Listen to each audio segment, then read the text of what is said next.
જય જિનેન્દ્ર. પ્રશ્ન નંબર 40. કિશોરભાઈ ગાંઠાણીએ એક પ્રશ્ન પૂછ્યો છે. બોરીવલી યોગીનગર સંઘના સેવક છે.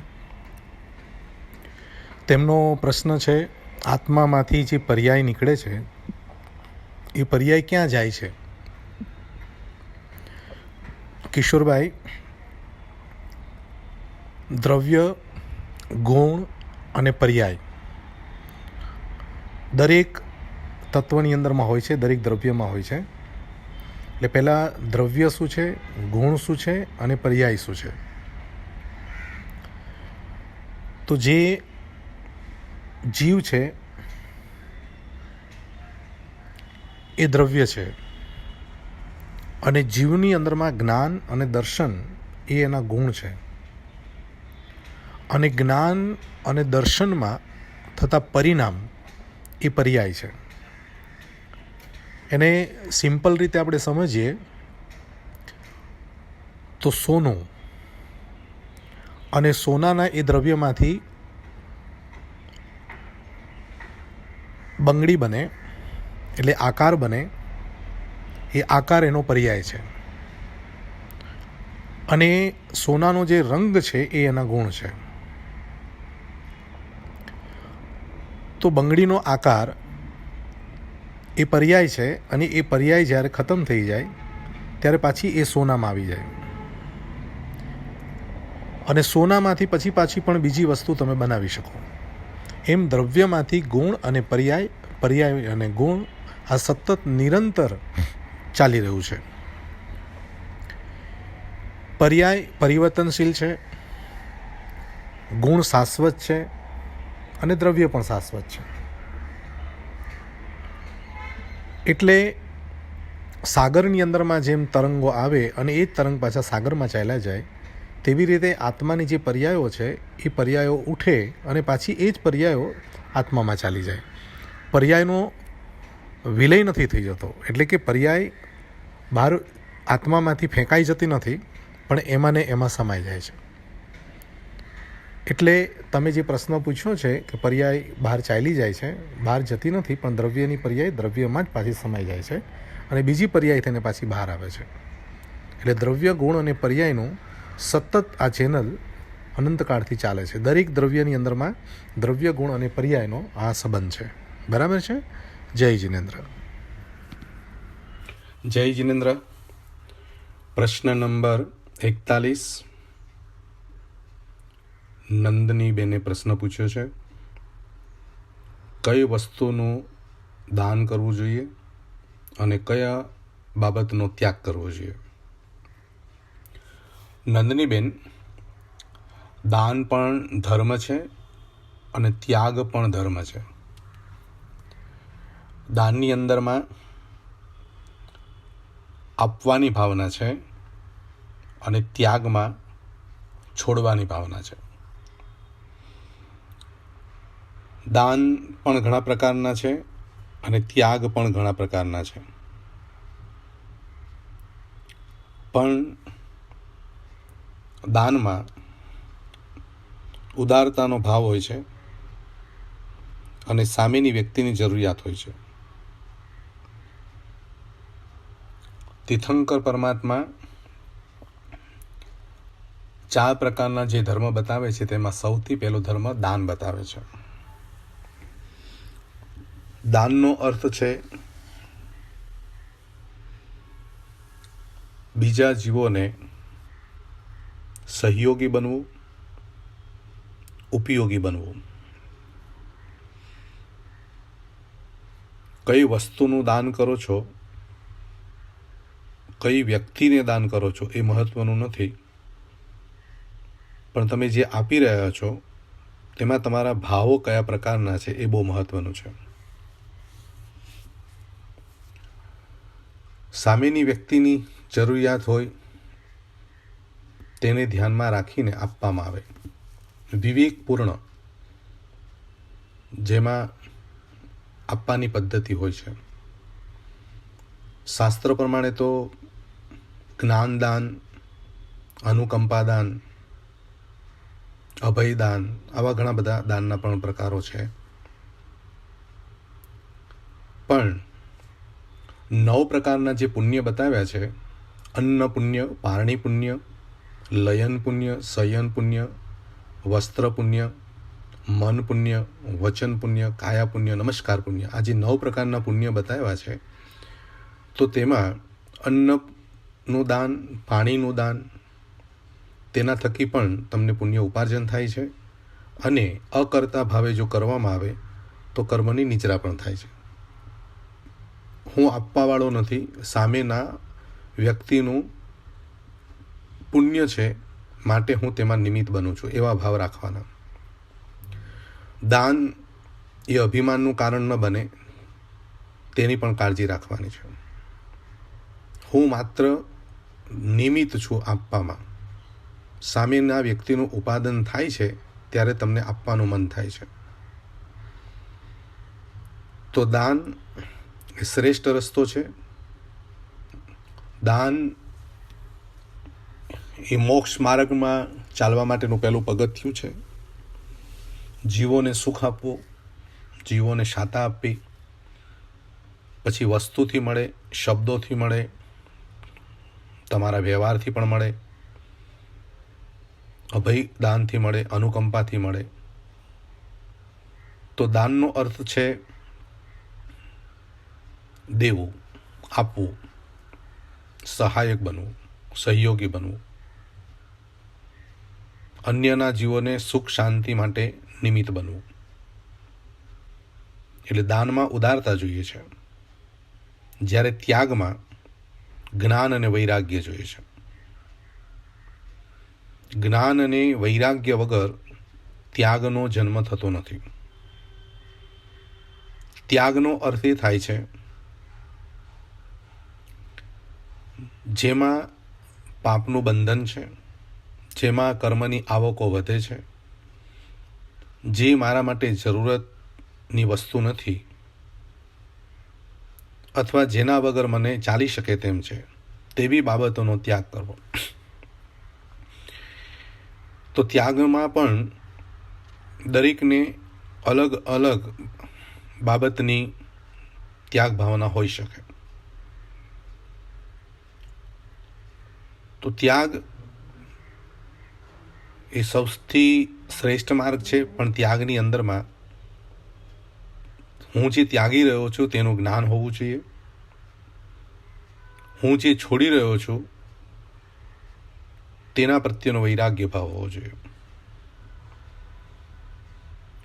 ત્યાગવું હજી બહુ સહેલું છે, પણ મેં જે ત્યાગ્યું છે એ મારું નથી, એ ભાવ, એ પરિણામ લાવવા બહુ અઘરા છે.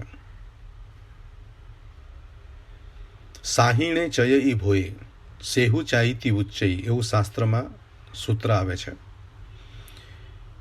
કે સ્વાધીનતાથી જે ત્યાગ થાય છે તેને સાચો ત્યાગ કહેવામાં આવે છે. તમારી પાસે ભોગવવાની શક્તિ હોય, ભોગવવાનો સમય હોય, ભોગવવાના સાધનો હોય, અને છતાં પણ તમે તેના પચખાણ કરી લો તો તેને સ્વાધીન ત્યાગ કહેવામાં આવે છે. ત્યાગ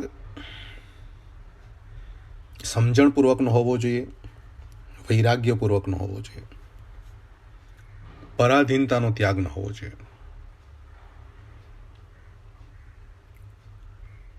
આધ્યાત્મિક દ્રષ્ટિએ વાત કરીએ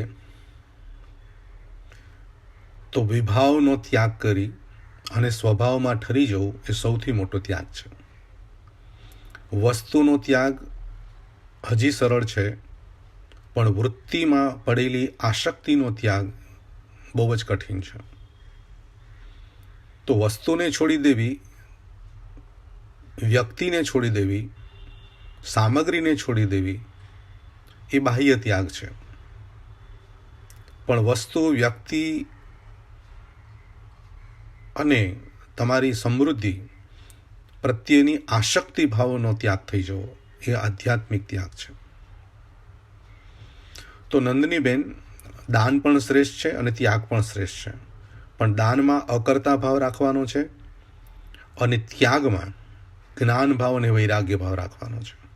તો તમારું દાન તમને કર્મ નિજરા કરાવે તો તમારો ત્યાગ તમને વિતરાગ બનાવે. જૈન દર્શન દાન પ્રધાન અને ત્યાગ પ્રધાન છે. તો એ દાનનો માર્ગ પણ શ્રેષ્ઠ છે, ત્યાગનો માર્ગ પણ શ્રેષ્ઠ છે. તમે દાન કરવા જાઓ એટલે ધીરે ધીરે તમારો ત્યાગ પણ વધતો જાય.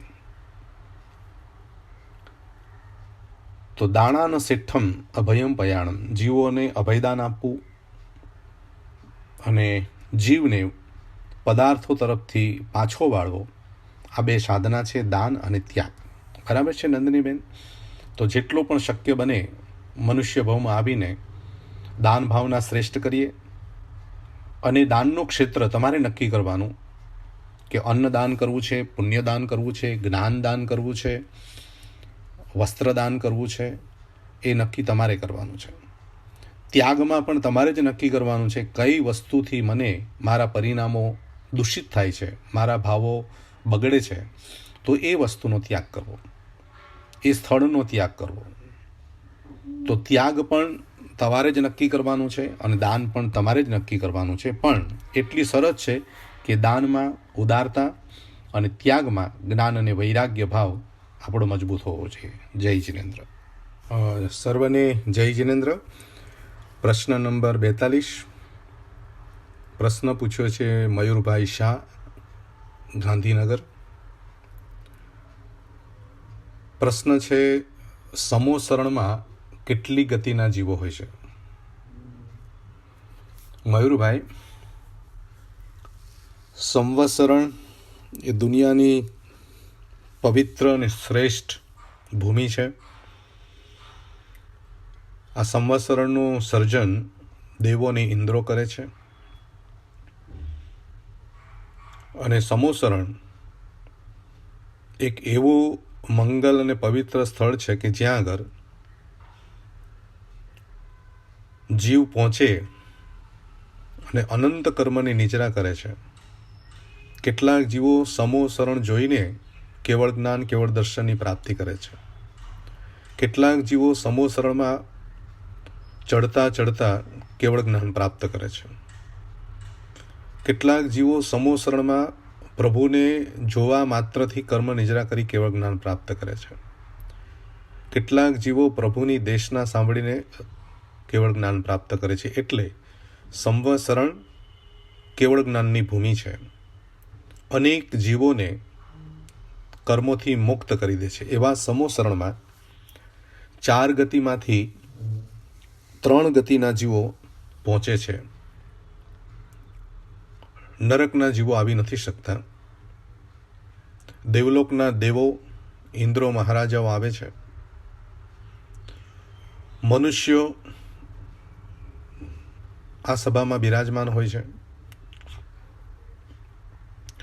અને પશુ પ્રાણીઓ આ સમોસરણમાં પોતાનું સ્થાન ગ્રહણ કરે છે. તમે સમોસરણનું ક્યાંય પિક્ચર મળે તો જોજો. તેમાં પશુ પ્રાણીઓ, મનુષ્ય અને દેવો બિરાજમાન હોય છે. એટલે આ સમોસરણમાં ચૌમુખ બની પરમાત્મા ઉપદેશ આપે છે. અર્ધ પદ્માસનમાં બિરાજમાન થાય છે, અશોક વૃક્ષ નીચે. માલકોશ નામના રાગથી પરમાત્મા દેશના આપે છે. આશ્ચર્ય એ બાબતનું છે કે 3 ગતિના જીવો પોતપોતાની ભાષામાં પરમાત્માની આદેશના સાંભળે છે અને સમજે છે. પરમાત્મા વિતરાગદેવનો પ્રભાવ કે પ્રાણીઓ પોતાના વેર ઝેર ભૂલી એક સાથે બેસી પ્રભુની દેશના સાંભળે છે. એ જીવોના અહોભાગ્ય પ્રબળ પુણ્યોદયનો ઉદય થાય ત્યારે આ સંવત્સરણ જોવા મળે, સમોસરણમાં જવા મળે અને સમોસરણમાં બેસી પ્રભુની દેશના સાંભળવાનો યોગ મળે. એ દિવસ મારો ને તમારો ક્યારે આવે કે તીર્થંકર પરમાત્મા સમોસરણમાં બિરાજમાન હોય અને તેમની સામે આપણે તેમની દેશના સાંભળતા હોઈએ. દુનિયાનું સર્વશ્રેષ્ઠ સ્થાન એટલે સંવત્સરણ, અને કેટલાક પ્રાણીઓ પણ એવા પુણ્યશાળી હોય છે કે આ સંવત્સરણમાં પહોંચી જાય છે, અને એ સંવત્સરણ દેવલોકના દેવોએ સર્જિત કરેલું હોય છે, અને પરમાત્મા તેમાં દેશના આપે છે. તો સંવત્સરણની અંદરમાં નરક સિવાયના ત્રણેય ગતિના જીવો જઈ શકે છે. એટલે મયુરભાઈ, સંવત્સરણ બાબતનું જ્યાં જ્યાં વાંચન કરવા મળે ત્યાં વાંચજો, એનું પિક્ચર જોવા મળે તો ઘરમાં વસાવજો, કારણ કે સંવત્સરણના દર્શન માત્રથી આત્માને કેવળ જ્ઞાન કેવળ દર્શન પ્રગટ થઈ જાય એવી શક્તિ છે. એટલે દરેક જૈનોએ આ સંવત્સરણ બાબતનો અભ્યાસ કરવો જોઈએ, સંવત્સરણ કેવી રીતે બને છે તે જાણવું જોઈએ, પરમાત્મા સંવત્સરણમાં કેવી રીતે બિરાજમાન થાય છે તે સમજવું જોઈએ, અને સંવત્સરણના એક એક ગેટ ઉપર દેવલોકના દેવો કેવું રક્ષણ કરવા માટે ઉપસ્થિત થાય છે, પરમાત્માની સેવામાં પ્રતિહાર્યાઓ કેવી રીતે ગોઠવાય છે, અશોક વૃક્ષ કેટલું ઊંચું છે, પરમાત્માના મસ્તક ઉપર છત્ર કેવી રીતે ધારણ થાય છે, પાછળ આભામંડળ કેવી રીતે ફરે છે, કેટલું ઉજળું છે, આ વિશેષ માહિતી જ્યાંથી પણ મળે ત્યાંથી ચોક્કસ તમે મેળવજો. કારણ કે સંવત્સરણ એક અદ્ભુત જગ્યા છે, અલૌકિક જગ્યા છે. વર્તમાને આપણે તો કલ્પના જ કરવાની રહી. પાલીતાણાની અંદરમાં તમે યાત્રા કરવા જાઓ તો ત્યાં સંવત્સરણ મંદિર બનાવ્યું છે, જરૂર જજો અને તેનો અભ્યાસ કરજો, જોજો. કારણ કે સંવત્સરણ વિશે જૈન શાસ્ત્રમાં ઘણો બધો વિસ્તાર આપવામાં આવેલો છે, અને જેને વાંચવાથી, જેને સમજવાથી, જાણવાથી પણ અંદરમાં અહોભાવ જાગે તો આ જીવ આત્માની અંદરમાં એક પવિત્રતા, મંગલતા અને કર્મની નિજરાનો યોગ ઊભો કરી શકે છે. તો આવું સંવત્સરણ જે જીવોને જોવા મળે છે, જાણવા મળે છે અને જવા મળે છે તે બહુ પુણ્યશાળી છે. તો તમે જે પ્રશ્ન પૂછ્યો છે એમાં 4 ગતિમાં થી નરકના જીવોને છોડીને મનુષ્ય, તિર્યંજ અને દેવલોકના દેવો આ સંવત્સરણમાં આવી શકે છે. અને સંવત્સરણ બાબતમાં જેટલું પણ ઊંડાણમાં જવાય એટલો જવાનો પ્રયત્ન કરજો, કારણ કે સોનાથી બનેલું હોય છે, રૂપાથી બનેલું હોય છે, એક એક ગઢ કેવા સરસ સંવત્સરણના બતાવેલા છે. એટલે સંવત્સરણની ભાવ યાત્રા દરેક જઈને કરવી જોઈએ, કારણ કે આવું પવિત્ર સ્થળનું વર્ણન આપણને કાનથી સાંભળવા મળે, આંખથી વાંચવા મળે અને જીભથી બોલવા મળે તો પણ આપણા સૌના અહોભાગ્ય ગણી શકાય. બરાબર છે? જય જિનેન્દ્ર. સર્વને જય જિનેન્દ્ર. પ્રશ્ન નંબર 43. જગદીશભાઈ પંચમિયા અત્યારે અમેરિકા છે, તેમણે પ્રશ્ન પૂછ્યો છે, ભક્ત અને જ્ઞાનીમાં શું તફાવત? એટલે કે ભક્ત અને જ્ઞાનીમાં શું ફરક હોય છે? જગદીશભાઈ, ભક્ત અને જ્ઞાની વચ્ચેની જે ભેદરેખા છે એ તમને હું સમજાવું છું. ભગવાનને અનુસરે તે ભક્ત છે,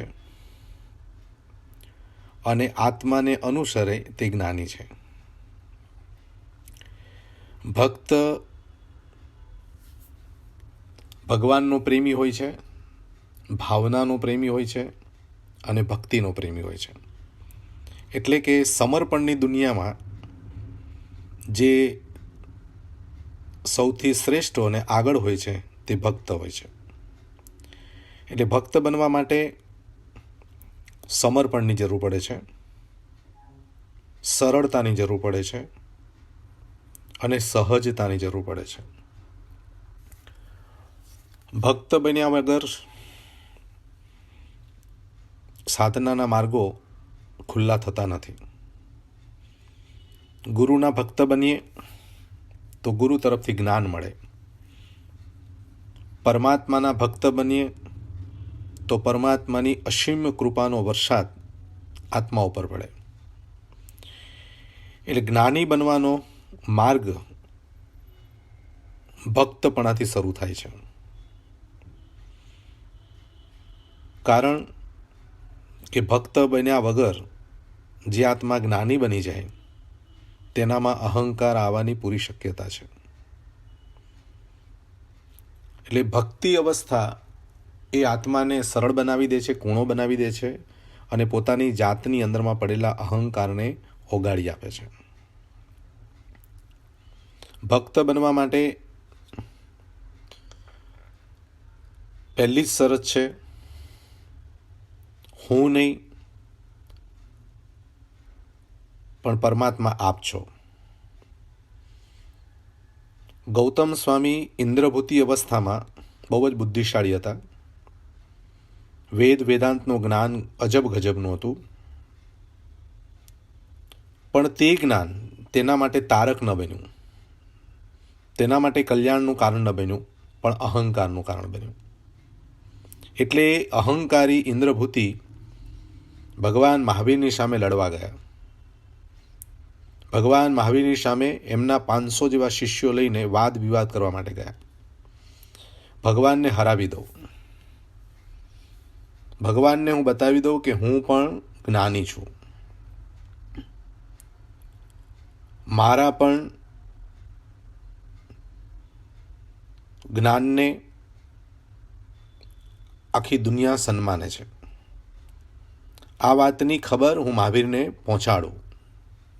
આવો અહંકાર લઈને એ મહાવીર સ્વામીના સમૂહ શરણમાં પ્રભુની સમક્ષ ઊભા રહ્યા. અને પરમાત્માએ જ્યારે એને સચ્ચાઈ, સાત્ય દર્શન, સાપેક્ષ દર્શન, ઉપનેવા વિજ્ઞેવા ધ્રુવેવાનું દર્શન કરાવ્યું, આત્માની જે શંકા હતી કે આત્મા છે કે નહીં એનું સમાધાન કરાવ્યું, એના જ જ્ઞાન દ્વારા એનું જ સમસ્યાનું સમાધાન જ્યારે થયું, ત્યારે ઇન્દ્રભૂતિ અવસ્થામાંથી, અહંકારમાંથી નીકળી એટલા સરળ બન્યા, એટલા સહજ બન્યા અને એટલા વિનયી બની ગયા કે પરમાત્મા ભગવાન મહાવીરના ચરણમાં સાષ્ટાંગ નમસ્કાર કરીને કહે છે કે આપ સત્ય છો, આપનો માર્ગ સત્ય છે, આપનું માર્ગદર્શન સત્ય છે, મને આપના ચરણમાં સ્વીકારો. અને ઇન્દ્રભૂતિ દીક્ષિત બનીને ગૌતમ સ્વામી ગણધર સુધી પહોંચ્યા હોય તો એના હૃદયમાં પરમાત્મા પ્રત્યેનું સમર્પણ ભાવ, ભક્તિભાવ જે પ્રગટ થયો તેના કારણે જ્યાં સુધી કેવળ જ્ઞાન ન થયું ત્યાં સુધી પોતાના જ્ઞાનીપણાને એને છુપાવી રાખ્યું. હું જ્ઞાની છું એવી વિચારણા પણ ગૌતમ સ્વામીના હૃદયમાં ન આવી. પરમાત્માના પરમ ભક્ત બનીને, પરમ સેવક બનીને, પરમ ઉપાસક બનીને વર્ષો સુધી પરમાત્માના ભક્ત તરીકે વિચારવા લાગ્યા હતા. અને શાસ્ત્રમાં પણ જ્યારે જ્યારે ગૌતમ સ્વામી પોતાની વાત રજૂ કરે તો કહે કે મારા મહાવીરે આવું કહ્યું છે. એટલે ભક્ત હૃદય પરમાત્માને આગળ રાખે છે, પરમાત્માના ચરણમાં સમર્પણ થાય છે. એટલે જગદીશભાઈ બંને માર્ગ શ્રેષ્ઠ છે. ભક્તિ માર્ગ પણ શ્રેષ્ઠ છે કે ભક્તિ માર્ગથી ભક્ત બનાય છે અને જ્ઞાનના માર્ગે જઈને જ્ઞાની બનાય છે. પણ જ્ઞાની બનીને અહંકારની દુનિયામાં ન ચાલ્યું જવાય એટલે ભક્તિનો માર્ગ પકડી રાખવો શ્રેષ્ઠ છે. હું નહીં પણ મારા પ્રભુ, એવું જ્યારે હૃદયમાં આવે ત્યારે તમારે સમજવાનું કે જ્ઞાન યુક્ત તમારામાં ભક્તિ છે. ભક્તિની શોભા જ્ઞાનથી છે અને જ્ઞાનની શોભા ભક્તિથી છે.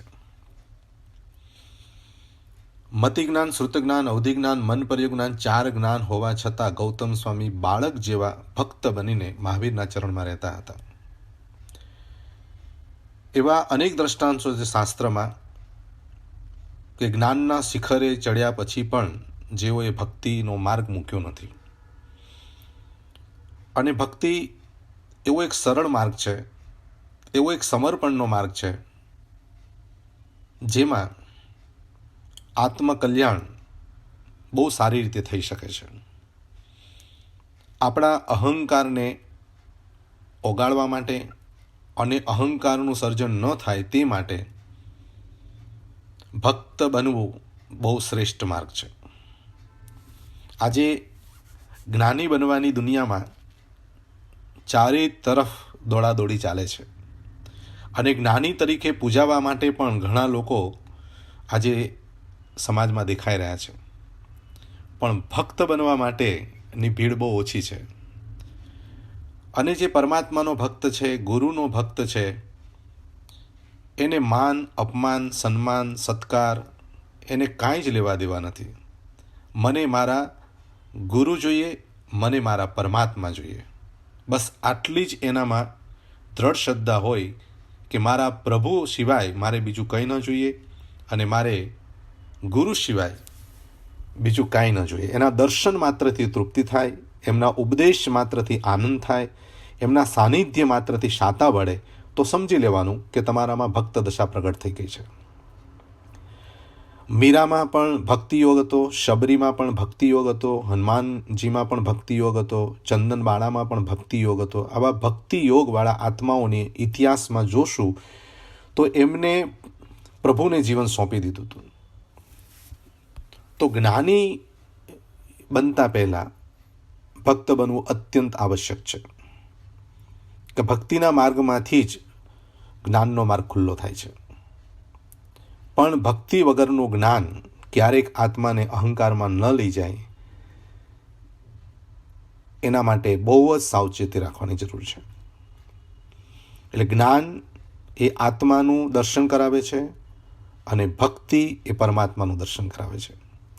જ્ઞાન દ્વારા સત્ય સુધી પહોંચાય છે અને ભક્તિ દ્વારા સત્વ સુધી પહોંચાય છે. જ્ઞાની સાધનાના માર્ગે આગળ વધે છે, ભક્ત સમર્પણના માર્ગે આગળ વધે છે. બંનેની આવશ્યકતા છે, જ્ઞાનની પણ આવશ્યકતા છે અને ભક્તિની પણ આવશ્યકતા છે. પણ ભક્તિમાં જ્ઞાન ભળે અને જ્ઞાનમાં ભક્તિ ભળે તો સોનામાં સુગંધ ભળે એવું થાય. શીરો આખો બનાવી દીધો હોય અને જો સાકર ન નાખીએ તો જેમ મીઠાશ ન આવે, તેમ ભક્તિની અંદરમાં જો જ્ઞાનની સાકર ન હોય અને જ્ઞાનની અંદરમાં ભક્તિનું અમૃત સમાન દૂધ ન હોય તો એની જે મીઠાશ આવી જોઈએ તે ન આવે. એટલે જ્ઞાનપૂર્વકની ભક્તિ અને ભક્તિપૂર્ણ જ્ઞાન બંને આત્માનું કલ્યાણ કરી શકે છે. એકલી ભક્તિ પણ ક્યારેક અંધશ્રદ્ધામાં લઈ જાય અને એકલું જ્ઞાન ક્યારેક અહંકારમાં લઈ જાય. આ બંનેનું બેલેન્સ કરવા માટે સમર્પણની પણ જરૂર છે અને સમજણની પણ જરૂર છે. આ બંનેને સમજવાની કોશિશ આપણે કરવી જોઈએ. તો ભક્ત હૃદય અને જ્ઞાની હૃદય, બંને હૃદય આત્માનું કલ્યાણ કરી શકે છે. તો જગદીશભાઈ, ભક્ત બનવું પણ આવશ્યક છે અને જ્ઞાની બનવું પણ આવશ્યક છે, પણ બંનેનો અંતરમાં આ જે ભેદ છે એ મેં તમને સમજાવવાની કોશિશ કરી છે. તો દેવગુરુ અને ધર્મની ભક્તિ પણ કરીએ અને દેવગુરુ અને ધર્મના સ્વરૂપને પણ સમજીએ. સમજવું તે જ્ઞાન છે અને દેવગુરુ અને ધર્મને સમર્પણ થવું તે ભક્તિ છે. તો ભક્ત અને જ્ઞાની અવસ્થા બંનેને સમજીને આપણે આત્મા તરફ આગળ વધીએ એ શુભ મંગલ મનોકામના.